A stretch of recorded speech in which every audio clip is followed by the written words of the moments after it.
Hi, everyone. You are listening to Radio Cherry Bombe, and I'm your host, Kerry Diamond, coming to you from Newsstand Studios at Rockefeller Center in the heart of New York City. I'm the founder and editor of Cherry Bombe magazine. Today's guest is Richard Christiansen, the founder of Flamingo Estate. Flamingo Estate is a lifestyle brand of sorts known for their bath and body products, but there's so much more to them than that. Richard was a top creative director in the fashion world when he decided it was time to get off the work treadmill he found himself on. He bought a dilapidated old property in Los Angeles and set about restoring the gardens. In the process, he changed his entire life and outlook. Richard tells the story in his new book, Flamingo Estate, The Guide to Becoming Alive. He joins me in just a minute to talk about his mentors, including Jane Goodall, Martha Stewart, and Alice Waters, and why we all need to get in touch with ourselves and nature. Stay tuned. Today's episode is presented by Kerrygold. Have you noticed that butter is having a moment? I've seen handbags sculpted out of butter, little couches made from butter pats, tiny butter cherubs, even butter-colored nail polish and fashion. The world is butter obsessed. But you know who loves butter more than most? The folks at Kerrygold. They've been perfecting their craft for decades, using milk from Irish grass-fed cows to create their famously rich, creamy, golden butter. There's a reason Kerrygold is beloved by everyone from home cooks to the world's top culinary creatives. It's just better butter. Kerrygold salted pure Irish butter has a butterfat content of 80%, while the unsalted version has a butterfat content of 82%. And that beautiful yellow color, it's thanks to beta-carotene, found naturally in milk from grass-fed cows. Want to get in on the fun? Get yourself some Kerrygold and whip up some flavored compound butter, fill some fancy butter molds, or sculpt one of those gorgeous butter mounds for your next dinner party or get-together. Visit KerrygoldUSA.com to learn more, get recipes, and find a stockist near you. If you're looking for a great holiday gift, we have lots of options for you at cherrybombe.com. There's the Cherry Bombe membership, which comes with lots of perks, our C-Suite membership for the power babe in your life, subscriptions to our print magazine. Yes, we have a print magazine, and it is gorgeous, and tickets to our upcoming Jubilee Conference, taking place April 12th in New York City. Jubilee is one of, if not the, largest gathering of women and culinary creatives in the food and drink space, and it is always a great day. Tell someone you love that they are the bomb. Visit cherrybombe.com for all of this and more. Now, let's check in with today's guest. Richard Christiansen, welcome to Radio Cherry Bombe. Oh my God, thank you so much. This is a bucket list for me. You might not know this, but it's a bucket list for Great. me. Okay. You have been on my list for a really long time. I'm a big fan and admire what you've built. Ditto. Thank you. I'm very grateful to be here. I have so many questions for you. I hope we're going to be able to squeeze them all in. You are very busy. You're here this week to celebrate the launch of your book. Congratulations. Thank you. I'm very excited. Yeah. It is a beautiful book. Everything you do is so beautiful, but this book is really beautiful. And I also didn't have any idea what to expect from it because the title is very provocative and you're not sure what you're going to get. So I want to ask you about the title, The Guide to Becoming Alive. We're all alive, or are we? Well, maybe we all are. I mean, this is funny. Some people know Flamingo Estate's my home. It also, during COVID, accidentally became a brand. But really, at the same time, was a very selfish project for me to wake myself up again after living in New York for almost 20 years and working and running myself ragged and then feeling like I was sleepwalking through life. And this job I didn't love, I just wasn't healthy, I wasn't happy, I was really out of alignment. Some of it was because I had just lost the ability to taste things. I was just out of my body. So I was like, I really, at the beginning of Flamingo, which was about food and vegetables, and then soap and candles, it was more just like, how do I wake my body up again? How do I feel sexy again? How do I feel sexual again? It really started with like a hot shower and a really, really, really good meal. So it was sort of just like my definition of not just being alive, but actually my definition of success.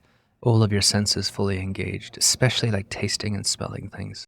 The real truth of it was everyone in the book I spoke to were, for me, just examples of people who were living life at full volume, who were experiencing life through all their senses. I think Jane Goodall, perhaps one of the interviews, I think it's Jane that said, we have lost our senses in the sense that we are experiencing life through a phone. We're in love with our telephones. We are not engaging in the world, so we're becoming very shallow. Becoming alive is just, let's get some depth and let's enjoy. So you said you were sleepwalking through life. How does one realize they are sleepwalking through life? Well, I knew there was something wrong. I really wanted to sell my business. I wanted to get out of New York. Chandelier. Chandelier. I grew up on a farm. My mum and dad are farmers. I left Australia, ran here to New York.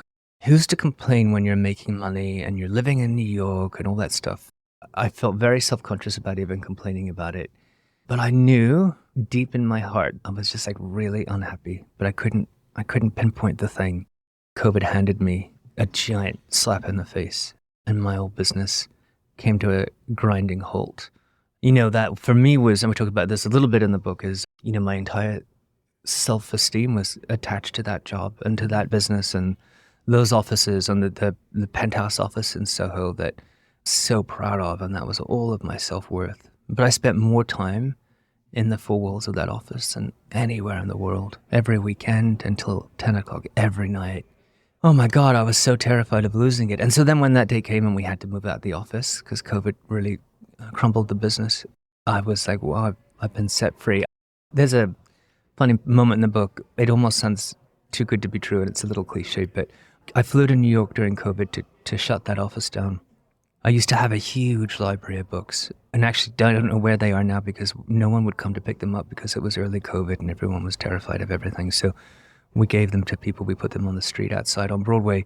But I walked into the office anyway to pick up a book. And there was a book there and the cover was open. And there was that famous quote, "My barn has burned down, so now I can see the moon." It was really true. I was like, I got the moon now. It was great. So it all crumbled and it fell apart and it came back together quite nicely. Were you living in Los Angeles? Yeah, I had found the living house. In both cities? Yeah, I was sort of living nowhere. At that time, I was very proudly the number one frequent flyer of an airline. You lived on a plane? I lived on a plane. I was jetting between the offices. And I think in retrospect now, like just running, so I didn't need to stop and think. But I had bought this house in Los Angeles, which is Flamingo Estate, and I had started renovating it and planting. My mom and dad came from Australia and we started planting the garden. You have to go back a step though. You found this property that was somewhat dilapidated. Was someone living in it at the time? Yeah. Okay. He was a hoarder. He was late 80s, I think, and had this house that was a tear down, essentially. And so it was dilapidated. Okay. It was, actually the before and after photos are in the book. But this amazing garden, this incredible garden that you could see someone once loved. It wasn't beautiful then, but you could tell once upon a time it was amazing. So it was the garden, and when I found it years earlier, I'd made it my screensaver, and I looked at it every day, and I was like, one day I'm going to live in that place. Anyway, so dreams did come true. I got the house very cheaply. We'll be right back with today's guest. This episode is presented by Meridian Printing, the family-owned printing company based in East Greenwich, Rhode Island. Meridian has printed Cherry Bombe magazine for the past several years, and it's always a pleasure working with the team at Meridian. They are meticulous and professional and care more than any other printer we've ever worked with. They are amazing partners. When I wanted to print 3 covers of our Icons issue, they said no problem. When I wanted to put a Molly Boz poster in every copy of our Molly issue, they said we got it. And they were amazing about helping us get the pink shade just right for our new Ina Garten issue. If you have an idea for a magazine or a zine, or maybe you want to do books on demand, you should talk to the team at Meridian Printing. Visit meridianprinting.com for more information. Cherry Bombe's next Jubilee Conference is taking place in New York City on April 12th. Early bird tickets are on sale right now at cherrybombe.com. If you're an official Bombe Squad member, be sure to check your inbox for special member pricing. Jubilee is a conference we started in 2014 as a way to bring women together for networking, conversation, and community. It's a beautiful day filled with friends new and old, great talks and panels, and amazing things to eat and drink. This year's Jubilee will be our biggest and our best one yet. Visit cherrybombe.com for early bird tickets. Prices will go up January 1st. The link is in our show notes. Did you know you had a green thumb? Yeah. Oh, 100%. Grew up on a farm and we used to... Yeah, let's talk about that. Yeah. So your lucky. parents were farmers. Yeah. Very hardworking farmers. What kind of farm was it? It moved around a bit. My granddad and extended family come from cattle. I was raised mainly on an avocado farm, sugarcane, and then a few sheep. And then more recently, my mum and dad started making honey. We're always big honey people. And then by the time... sort of this story starts with early COVID. I think they were the largest honey makers in Australia. I really love my mum and dad. They're very resourceful. Like, you give them a task and they're like in it. Tell me why you left Australia. I lived in a rural area. I dreamed of just going to America, and I think I watched too much Dynasty as a kid. I dreamed of going to America, and so anyway, I didn't know what I was going to do, and Mum was like, you got to be a doctor or a lawyer. And I wish I had a role model. I didn't have any role models. I didn't know what else to do. I started law school, and I ended up going to London to finish it. And I was working in a bar in London, and I was so broke, and I was working every night in this bar, a bit of a seedy bar. And this one guy always would come in, and at one point he's like, oh, you're really good at dealing with people, difficult people. You've always got a story, great to multitask. You should work in advertising. And so he gave me a job. And so I finished my law degree, and I started working for him. And then I went to live, and this maybe is more interesting. I sort of lucky coincidence, got a job in Italy at Benetton. When Benetton was still a very hot brand, Italy taught me how to eat and how to drink and how to love life, how to dress, just how to engage in the world. I feel like I grew up there, even though I was only there a few years. Was that the era of the Colors magazine? I ran Colors. I was the editor-in-chief. Folks might not know what that is. It was this very interesting and I think impactful magazine iconic, that the Benetton family did. Also, how brave. I keep thinking about that today. Benetton at the time, some people will remember the magazine, but then there was the HIV campaign, and there was the immigration campaign, and there was death row, and there issues the fashion industry did not go near back then. Not now still either. don't I mean, today. that's my point. That social media before social media, we would work on these giant campaigns that were social issues and show no product. Oliviero Toscani, who was the mastermind behind all that stuff, he would have a sign that would say, "Is it immoral?" And if it was immoral, he would love it. I remember being there one day and someone had thrown a brick through the windows of the stores because they were so horrified at something that he said about the Catholic Church. He was so happy. He's like, we need to get people riled up. This is success. And so he was wild. And Italy was amazing. We lived, Benetton's just in Treviso, which is just outside Venice. So what an amazing place to be when you're 22. And it was a wonderful, wonderful education. So you were only 22. That's incredible. So young. I can kind of see how that impacted what you're doing today. It really does. Italy's, all those things, heritage, it's beauty, it's all that stuff. So, and I remember so well, it was so frowned upon to eat lunch at your desk. Everyone would leave the office. We'd go to the Benetton cafeteria, which was beautiful, and we'd have a giant pasta lunch, and we'd probably drink red wine, and we would have an amazing existence at work. And then, of course, I moved to New York not long after, and everyone's hunched over their computers eating a sandwich. The ceremony around food was something special, which really I took with me, and was great, yeah. Do you know Asma Khan? She has the Darjeeling restaurant in London. I know the restaurant, yeah. And she has an all-female kitchen. She's incredible. I interviewed her in LA, and she was talking about how everyone's so desperate now, and I'll include myself in this, to take pictures of our food. Yeah. And I was just thinking, gosh, she's so right. Even if you do want to take pictures, because sometimes that's fun and you know the chef or want to celebrate the food, whatever it is. But even just taking a second to just reflect on what's in front of you and the people who made it and grew it and all those things. That's why St. John in London is my favorite restaurant. Have you been there? Mm-mm. No music, no artwork. They want you to focus on the food. No distractions, which I love. Not a single piece of artwork and no music. But you would love Asma. I would. Mm-hmm. She would love this interview in my book with David Leon, who's a big food advocate. He's an amazing guy. He used to run Farmer's Footprint. Lives in Hawaii. He and a bunch of other people have taken Monsanto to court many times to get rid of Roundup and that sort of stuff. Giant hero of mine. And we talk in the book a little bit about technology being the death of intimacy because everything has got faster. We used to think that technology, and people say this about AI as well now, will give you more time to do the things that you love. It doesn't. It gives you more time to scroll more. And he said something which I haven't forgotten, which was so powerful, which was the other thing that technology has killed is ceremony, and we as humans need ceremony. It's why we go to church. It's why we have social groups. It's why we say grace. This moment to connect together, we've stopped doing that. And then so I asked him, what's the solution to that? And he's like, we need to sit and make a meal for each other and set a table.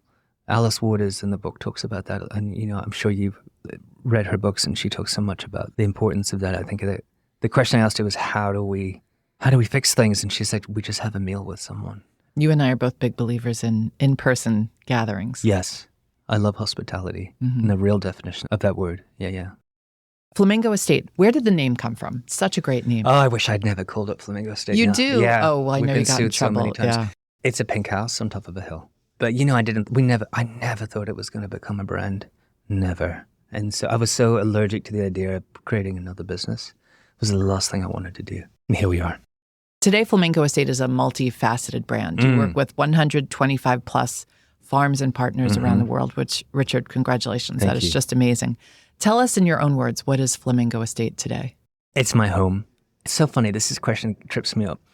We've been fundraising recently. Bros around the table. What's your brand? Are you a beauty brand? Are you a bath and body brand? Are you a And what's food your brand? exit? They all want to know what your exit Oh plan my God, is. it's so annoying that, this You can't idea. say, I want to run the company till I drop dead. No, and I always say, like, why are we talking about the end of the race when we barely started running? Let's enjoy the race. Fresh flowers and food and olive oil and honey and soaps and all sorts of stuff. So what I say is we're a sourcing brand. We are about the earth. We're about, one farm became 2, became 10, became 128 farms. The sort of red thread from all of them is just people with their hands in the soil, growing good stuff. It's not an easy answer that people want to hear. And we get such headwinds to narrow. Like the investment guys, like whenever we were in those meetings, they were like, kill the food stuff. The margins are lower. You got to be a beauty brand. Margins are higher. Everyone said that. But no. No. It's so interesting that you said hands in soil because I wanted to ask you, I noticed in your bio you refer to yourself first as a gardener, second as an entrepreneur. But I wanted to know, because I guess I'm asking this for myself and lots of the people in our community, our listeners out there, how have you avoided turning Flamingo Estate into another chandelier? Where you're so involved in the running of it, you don't have your hands in the dirt anymore. Do you know, it's something I think about a lot. Now that, that we've almost doubled every year in growth. It's different. It's just a different energy. I do love it. I'm not making up stories for people I don't respect. I'm not making up fake narratives for brands to sell jeans. I'm talking about real things. And I'm in the garden a lot. I'm at home a lot. I don't leave. I'm really not very social. So it's just real. But you are raising money. How was the process? It was much harder than I ever thought it was going to be. I'd never done that before. Had you been self-funded all this time? Yes, in the beginning we were. Then we had a little bit of some money from some family and friends and things like that. But just to keep up demand and international, we needed more working capital. I think it took 160 meetings. I learned a lot. I have great respect now for anyone that's done that. Mm-hmm. But also, whenever you take someone else's money, the conversation is immediately going to become about margins. I remember being in a meeting with a finance group, and this person was across the table, and she said, well, what's your margin on hand soap? And I told her, and it's a very respectable number. And she's like, oh, you're wasting my time. Don't come back here until it's 90%, 90. And I said, no, we'll never come back here and say it's 90% because then we couldn't source this way. We'd have to use palm oil and bring all the ingredients in from a contract manufacturer, and the farmers will get fucked. That's the whole reason we want to do this, is to support people like my mum and dad. And so that will never happen. The other subtext of the entire book is about just changing the way we think about the things we use. I could talk about that in the food industry a lot, but I could talk about it in the beauty industry more, this idea of there's so much out there and we have way too much stuff. Even when people talk about, I get very frustrated with, very, very frustrated with the copycat brands. You know who you are. And they, give themselves a pat on the back for one essential oil or when in recycled plastic or whatever the thing is. And we are very much in a copycat culture. Yeah, but the pat on the back for this marginal step, it still comes from the point of view of consumption. Mm-hmm. It's okay to buy this because it's got one essential oil in it, or it's okay to buy this because it's cruelty-free, whatever the thing is. We don't need to buy more stuff. What we need to do is make much less stuff and buy less stuff and just buy better. How did you learn that side of the business? I mean, you came to this from Chandelier where you learned marketing, so many things, but you had to figure out packaging, shipping, recipe and product development. We just kept stumbling and found our way. Just crooked branches, just no straight line. I don't know, we were very lucky. We kept making mistakes. Then we got a couple of people who were wonderful, mm-hmm. and then a few more who were wonderful. And slowly we figured it out. But I think the naivety was part of the brilliance of it. We had made soap because the water from my bath runs into the garden and my roses were dying from all of the body wash from another brand that had a lot of chemicals in it. And so I was like, oh, I'm going to make a soap from my bath. Why would I put it on my skin if I can't put it on my roses? And so long time before we were selling it, we were making some. That was sort of it. And then it's interesting because sort of like you skip forward a couple of years when we started having investment conversations and people were like, oh, why aren't you doing it this way? Why aren't you doing it that way? We just had no idea there was another way to do it. Maybe we weren't smart enough. We were just doing stuff the old fashioned way. And I say to people now, like, please don't come and work for us if you are seeking innovation. There's nothing innovative going on here. We're just doing stuff the old fashioned way that everyone maybe forgot how to do. Maybe the other interesting part was that when any of us decide to start a business, we say, okay, I'm going to make this thing. Now let me go find the ingredients. What do I need to do to make it? It never happened that way. We had farmers come to us and say, hey, we got 50 acres of sage.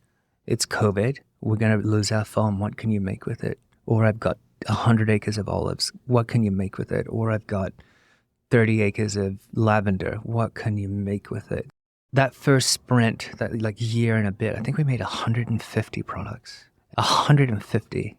I tell that to people now and they're like, oh, their product roadmap is one product a year. We made 150 different products. It was just farmers knocking on the door and saying, I've got stuff. I heard you helping them. I heard you helping farmers. Yeah. I love how honest you are in the book. You wrote that you got sued for using the word flamingo, which you mentioned. Team members poached by a copycat brand, ran out of money twice, and you almost lost the business. Yeah. I didn't know that. Yeah. Everything you do is so beautiful. It's easy to look at Flamingo Estate and just think, oh, that's sweet. You guys have it all figured out. None of us have it figured out. And I think that's the other thing about the book that I really love. As you know, I set out to talk to my heroes. So there's some good people in there, Jane Fonda and Jane Goodall and Martha Stewart, of course. Kelly Wearstler. After I was done with it, 600 pages later, I was like, oh, wow, none of these people have figured it out. We're all growing. We're all still in it. Every one of us is still trying to figure it out, which really put a pin in my own anxiety around trying to figure it out because it's okay if we haven't. That's like the one surprising takeaway I got from writing the whole thing. How did you almost lose the business? I was surprised to read that. I think it was 3 times, but maybe we almost lost it again since I finished the book. I don't know. I mean, again, it was sort of just growing pains of a business that was expanding too quickly. You did learn that from the fashion business? That's what kills most of them. Yeah, we just were growing too fast. We couldn't keep up. And so we overcapitalized on things. We spent too much money. It was never about not selling enough. We always sold out of everything. We just couldn't keep up. And so then you're spotty with wholesalers. You're not in the store all the time. You're running out of, that sort of stuff. So it was just learning how to scale a business. There's so many funny, crazy examples of how this business got to here. And I hope you write a proper business book because I can speak for myself and our listeners. I think we all love someone who does it the unconventional way. Yeah, I actually would love to write a book about scaling a business, the investment part of it, actually. I really, really would. I wish I knew what I know now 3 years ago. Yeah. There aren't enough books like that. There are the Patagonia books. Yeah, exactly. And some others. I was just going to say that, the Patagonia one, and then there's not a lot of other stuff. Yeah. I look forward to reading yours one day. You. Let's talk about this book because I absolutely love it. And you have so many good nuggets in it. Your chapter headings are brilliant. So much wisdom. One thing you wrote is, my goal in this life is to ripen. Is to ripen like a plum or a peach. What do you mean by that? Ripen is my favorite word. I love it. I don't want to get old. I want to ripen. And I don't mind if my skin gets wrinkled and my flesh gets soft. I want to get sweet on the inside and juicy on the inside as I get older. And so that's what I mean. There's some chapters in the book that talk about real liberation for me, meaning tasting the world and seeing the world and experiencing it only happened when I told everyone else to fuck off. For me, that was what ripening. That's what needed to happen. I needed to stop comparing myself to everyone else and not look left or right. My favorite quote, it's on the inside of the book, it's on the inside of most of our packaging, is that a flower doesn't blossom for the bee, it blossoms and the bee comes. This idea of just work on yourself and it will come to you. I believe that full-heartedly. All right, another thing you wrote, reader, please note, none of your senses are common. And that's why we have to police them so vigilantly. Yeah, absolutely. I think there's nothing sexy about restriction, but I do feel as though really our senses being fully engaged, meaning smell, taste, touch, feel, fully engaged is luxury. And so I don't know why we are so good at minimizing our senses and cutting ourselves off. I was reading your book this morning at my table, and I have this new tablecloth, and it's a little textured. And when you were talking about your senses, I was like, what can I do right the second to engage my senses? And I ran my fingers across the tablecloth and got goosebumps. So what is something our listeners could do right now to further engage their senses? Run your fingers across a leaf, even if it's on the street. Crush it up in your hand and smell it. Yeah. So all of you, I want you to do that today. I went for a walk this morning before we came here to Central Park, and I did that. And I was, I lived here 20 years, and I never did that. I never just walked through Central Park, ever. I was too busy. What a joy. It's at our fingertips here. Another chapter titled Find Your Banana. I had no idea what you meant by that. I had to read it. Shall I tell you what it means? Tell everybody. When you put a banana in a paper bag with an avocado, the banana will help the avocado ripen much faster. And so I say in that chapter's about sort of work and finding your purpose. And you come from avocado farmers. I do. I know that. When you speak. So really, like I say, that my partner, Harvey, really was my banana, and Flamingo was the paper bag that wrapped us both up. And I exponentially ripened in the 4 years since that happened. Yeah. That's beautiful. You also get to interview lots of your heroes / mentors in this book. Jane Goodall's one, who we mentioned her earlier, the famous anthropologist. When did she first come into your life? Someone handed me a copy of her book when I was heading up Mount Everest, and I had it in my backpack. And I read it, and that trip was awful. It was just awful, and I thought I was going to die. I was just uncomfortable, and anyway, getting into my sleeping bag and reading Jane's book was amazing. And I said, when I get down back to Kathmandu, I'm going to call her, and I'm going to find a way to work for her. And I did. I did work for her, pro bono. And then she had said, why don't you take everything you learned and do something good with it? And so she was one of the tipping points for why Flamingo started. She's great. She's amazing. She's funny. She's great. Another one of your heroes, Martha Stewart. Martha. Did you watch the documentary? I did. Isn't it good? My favorite thing in the documentary is where she says, you want to be happy for a year, get married. You want to be happy for 10 years, get a dog. If you want to be happy for life, have a garden.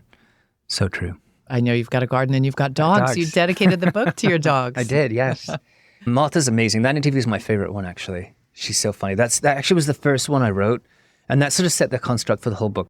Each chapter is essentially about a plant or something like that in the garden and what it can teach us about life, and then we link it to a person. And so that chapter is called Work Like Wisteria.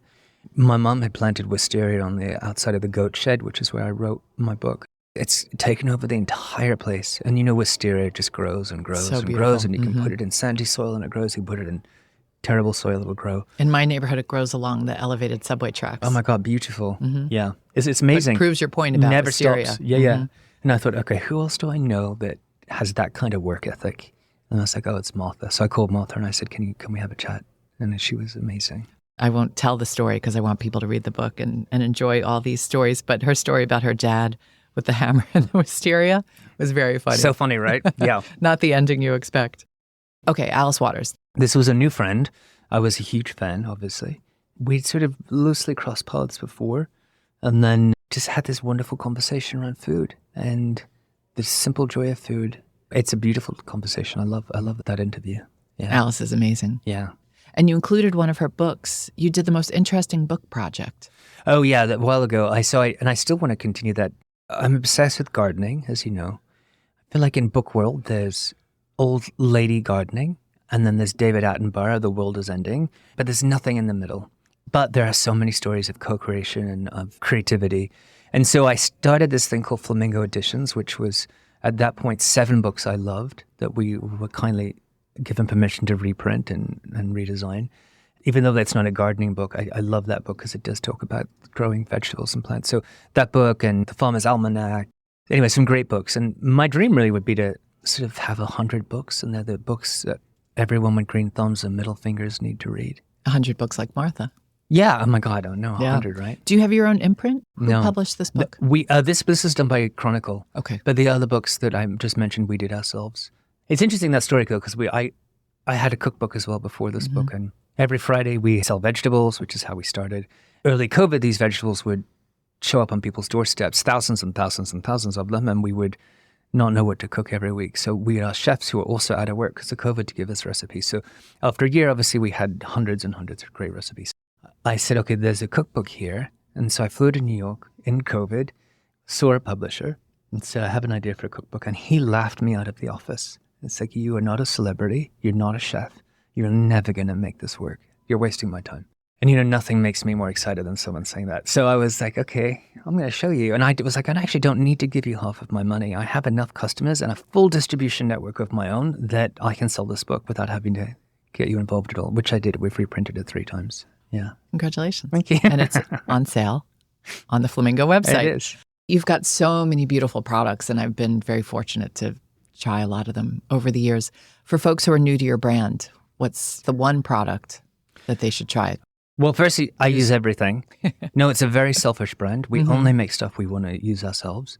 Can I do one food and one bath and body or beauty? So one food one would be the salsa matcha, chili oil. The chilies are grown in the highlands of Mexico, and the Aquino family is the farm that we found. And they used to smoke the chilies with apple wood in a sort of beautiful oven that the family built. It was amazing. And the farm is beautiful. There was no irrigation. It was fully irrigated from just the rolling fog from the Gulf of Mexico. So anyway, it's amazing. I put it on everything. Put it on avocado toast. You can put it on something you're baking. It's my one go-to for everything. So the chili oil, and then the rest of the business, the bath side and beauty side. We have a peppermint soap that's big. It's a brick of peppermint. And I'm not a morning person, but I get up very early. And so it's like a slap in the face in the morning. It's great. Actually, do I have time to tell you a funny story about that? So we make about 100 at a time. I put them on Instagram and say, we've got this new thing in.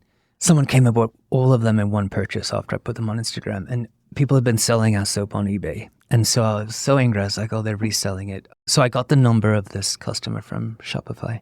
And I call her, and she's in Texas. And I said, hey, I know you don't know me. I'm Richard.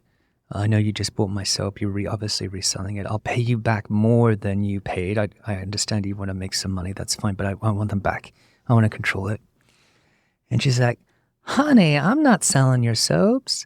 And I'm like, what are you doing with it? And she's like, I'm using them as door stops because they're big, right? And they smell great. And she said, they make the room smell so good. I'm using them as door stops. And I was like, wait, you have 100 doors in your house? She's like, yeah, honey, I live in Texas. Oh my gosh, that's so funny. So it is a multi-purpose product. That's what you're telling us. There's something you believe in called radical inconsistency. Yeah. What's that all about? I've learned that if something is made from a farm, every season it's different. The flowers are different. The oil is different. Everything should be different because it's about, they're time capsules. It's about a moment in time with rain and sunshine and all that stuff. We expect that from maybe wine, but why don't we expect it from hand soap or body wash or face cream? It's so boring to get the same thing all the time. It should always be really good, but it should never be the same. And so that idea really informed seasonality for us. Like, things are seasonal drops. We have a few core products that are always in, but I'm obsessed with seasonal drops and then making sure they're all very different from each other, which is a bit of a logistic nightmare, especially for international. But this idea of radical inconsistency, not just in the products you use, but also in your own life. Like, we should be radically inconsistent with how we talk to our partners and our friends, and we should surprise each other. There's nothing wrong with that. I love that. It's so interesting listening to you because, you talked about a red thread that goes through things that you do. I've interviewed a lot of people recently, and I think so many of you are like-minded, and I'm so happy that your numbers are increasing. Like, I just interviewed April Gargiulo from Vintner's Daughter, and she even did a fragrance that she doesn't do every year because it has so many naturals. And she's great. She thinks about it like wine. Yes. Camilla Marcus, Brita Lundberg, who has Lundberg Family Farms, the rice company, big regenerative brand. Yes. But I'm just so happy to be hearing about more and more of you who sort of have the same core beliefs about things. There's an interview in the book with Gonzalo. He's a 900-acre piece of property in the Gulf of Mexico, the thickest jungle I have ever seen. In the middle is a 20-ish acre naturally cleared section where he's growing rare and endangered vegetables. I went to see him to start working with him, and he's living in the middle of this giant Disney jungle. I didn't really think about it, but he's like, I'm like, why are you here? And he's like, well, because the jungle is so thick on every side that it's too far for a bee that may have touched any pesticides to reach the middle. And here he's growing the weirdest vegetables you've ever seen, and really educated me that so much of this stuff disappeared because we needed hard-skinned vegetables to be able to ship them around the world and around the country. Anything with soft skin just slowly disappeared from our palate, which is so interesting to think about. Logistics became the death of taste. So he's trying hard to bring that back. It's kind of remarkable. And then we have an interesting conversation about why we should not be buying any produce that is shipped across the country. And Alice talks about this, and David Leon talks about this, and everyone in the book that has food in their world talks about the importance of growing your own vegetables or buying it locally from the farmer's market, and that will be a complete shift in the way. And I believe the same thing for beauty products as well. Why are we shipping them across the world? Logistics became the death of taste. That's True. Pretty profound. I just have to tell you before we go the speed run, you have been such a big influence on me. Oh my God, that's so nice. And what you've done with Flamingo. Thank and you. It's very hard to resist that siren call of like, do more, make more, put more product into the world. You've got to have merch. You've got to have this. And you've done it so intentionally. I appreciate that. Thank you. That's kind. I think the thing, if I've done anything, I hope we've tried to put the culture into horticulture. I care deeply, deeply, deeply about the environment. And I want people drop off. People don't listen to that. Engagement goes down whenever we talk about it. So that's why we did a honey with LeBron James. It's why we did a collaboration with Kelly Worcester. It's why we keep finding people in culture to work with. Because I just think if we can treat Mother Nature like a luxury brand, and Mother Nature is the last great luxury brand, we can save her. And well, in a sense, you're doing marketing for Mother Nature. So there you go. I'm trying. Thank you so much. All right, let's do a quick speed round. What beverage do you start the morning with? My coffee that I make. Yeah. And it's interesting because the coffee wasn't selected because it tastes good, although it does. It's because it smells good. Yeah. What do you put in it? Anything? Just some milk, whole milk. Okay. What's always in your fridge? Butter. What was your favorite food as a child? My grandmother's lasagna. I still cook it when I'm feeling down. The recipe's not in your cookbook. It is, actually. Is it? Yeah. Oh, good. Yeah. Okay. It's the only recipe in the cookbook with meat in it.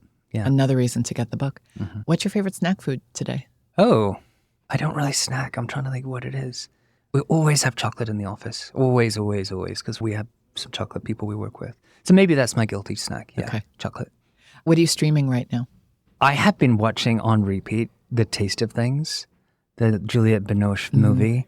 I'm obsessed with it. She was on the show earlier this year. Oh, no, really? Mm-hmm. Oh, my God. That movie has moved me so deeply. We don't have a television at home and we don't have a microwave. I want intentionally to be very analog. And so I don't watch a lot of television, really very little. But that movie, wow. There's these long sweeping scenes with no dialogue and you're just watching people cook. It's beautiful. It's amazing. Dream travel destination.